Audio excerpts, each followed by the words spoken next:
if you're married and your spouse's body, your body belongs to your spouse now. The moment that you have denied your spouse, your spouse, your body, you have denied them their marital rights. By denying them their marital rights, you have violated your marriage. You have broken your covenant, because your covenant, part of your covenant is that your body belongs to your spouse and vice versa. The It's verse on is you, Paris. actually First Corinthians chapter 7, verse 14.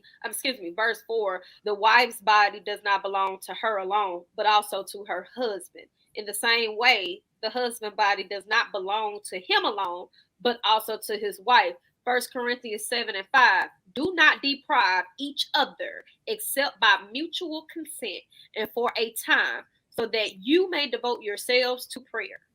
Then come together again so that Satan will not tempt you because of your lack of self-control.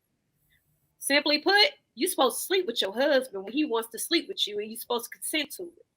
Unless you will be to have. Now, no one has still read the verse that I'm saying that I need clarification on, outside of it saying divorce is, adultery is the only reason for divorce. That's exactly I just what need. Saying here.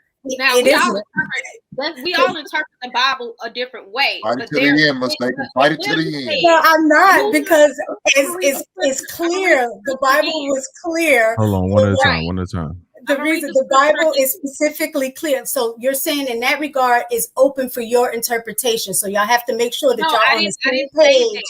I did not say that, Miss. Because it's clear. The scripture does say adultery, you can, that is the reason that you can leave and divorce. It says that. So that's why. What I said was the Bible can be left up to its own interpretation. We all know that you have to know the Lord for yourself. But that's what I said. Both of y'all have to hold on a second. But that was the point. Both people have to be on the same accord of that interpretation. That's all I was saying. Wait a moment. No, that's wrong, because you're supposed to be guided by your husband. I'm a person and I don't even like using the Bible, but using it as a weapon in this particular argument. And it literally is saying, do not deprive each other except by mutual consent and for a time, so that you may devote yourselves to prayer.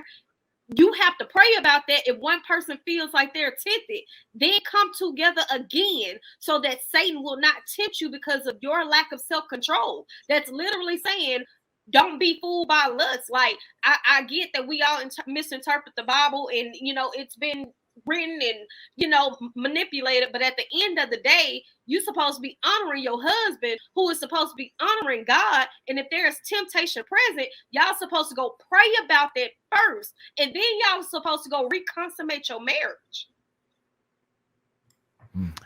Got you. All right, so Hank, to answer Miss Taken's question, she was saying, why cheat and then stay in the marriage? What would be your response to that? But you can't exclude the kids, because the kids are very important. A lot of men stay in the marriage because of the kids. So how could you even think about excluding your kids not be a good reason? Some marriages, that may be the only reason why they're staying. Some men are suffering because the betterment of the kids, because they know if I leave my kids with this crazy ass woman, my kids don't stand a goddamn chance. So I'm gonna stay around as long as I can, or find some way to change the court laws in order to get custody of these goddamn kids to take care of my goddamn self. Also, to create competition anxiety. If you got a wife and she's not sleeping with you for months, even though that's her duty, what it's probably going to make her more likely to want to sleep with you again when she knows you got options. Like, okay, well, if I don't got to wait on you to get, because she's doing that for power. She's doing that to have leverage. So when she realizes she no longer has leverage, I bet you it stops real fast. Simple and as then that. It's crazy because that's just in the Bible, which I had a Quran too. And in the event in the Quran, if the man is not in his purpose, he's not in his duty, he's supposed to deny his wife sex.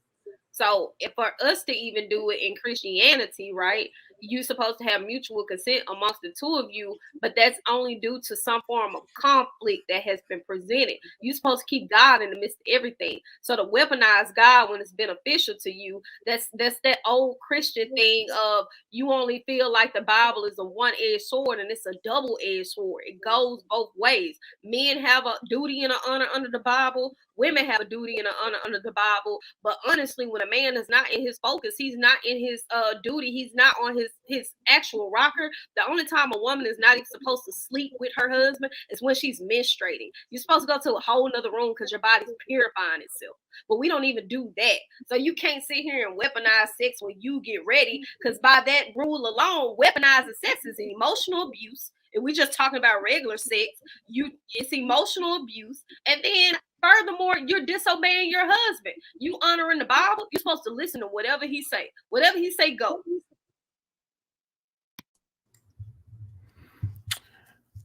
Just to go back to the basic part of the question, how cheating starts.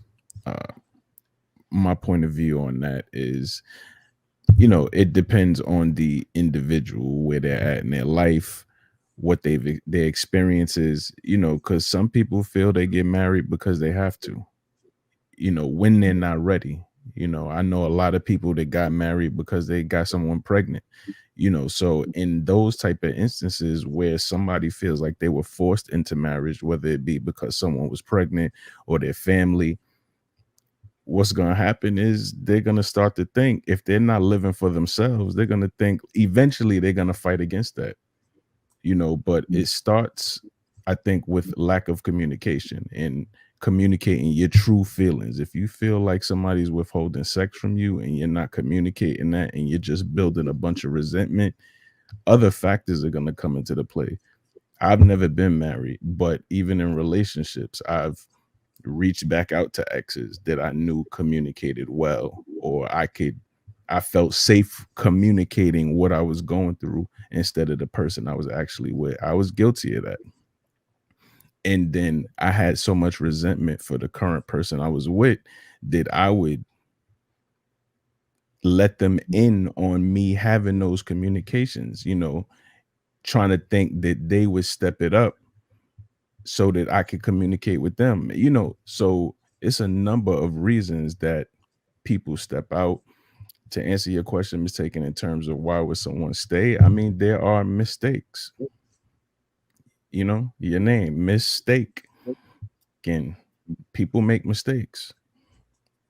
It wasn't intentional. I mean, you do have people that have the intent to cheat. They're sitting there like, oh, the minute something come across my desk, I'm cheating for whatever reason. Then you have people that just got caught in the moment, as y'all was, speaking to the Bible, too much time apart, letting those other factors into the equation. Somebody was saying all the right things, you were feeling some type of way, and it was a mistake. I don't think you should break down your entire marriage for a mistake. Now, somebody is habitual, if somebody is, continuously doing this, continuously breaking the covenant to where now you're sharing your covenant with Keisha, Pamela, Renee, all the people that LL Cool J named in the Round the Way Girl video. If you sharing a marriage with all those people, then you need to get the hell out of there, because that's not a marriage no more.